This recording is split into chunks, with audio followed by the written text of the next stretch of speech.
Hello viewers, আমি একটি গুরুত্বপূর্ণ টপিকস নিয়ে আপনাদের সাথে কথা বলতে আসলাম।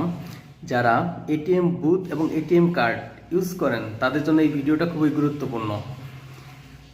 আপনারা যারা এক ব্যাংকের এটিএম কার্ড অন্য ব্যাংকের এটিএম বুথে ইউজ করেন, সেক্ষেত্রে বর্তমান চার্জ প্রতি ট্রানজ্যাকশনে 15 টাকা। কিন্তু 20শে ফেব্রুয়ারি পর থেকে আপনি সর্বোচ্চ 5টা ট্রানজ্যাকশন পাবেন 15 টাকা চার্জে। 5টার বেশি ট্রানজ্যাকশন হইলে প্রতি ট্রানজ্যাকশনে আপনার চার্জ প্রযোজ্য হবে 30 টাকা। এটি শুধু এক ব্যাংকের এটিএম কার্ড অন্য ব্যাংকের এটিএম বুথে ইউজ করার ক্ষেত্রে এই চার্জ প্রযোজ্য হবে। আর যদি আপনি 5টা ট্রানজ্যাকশন করেন তবে সেক্ষেত্রে চার্জ আগের মতোই 15 টাকাই থাকবে।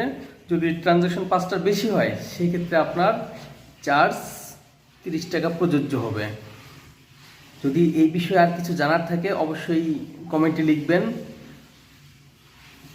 পরবর্তীতে আরও নতুন কোনো ভিডিও নিয়ে চলে আসবো আপনাদের সামনে। আজকের মতো এখানেই বিদায়। খোদা হাফেজ।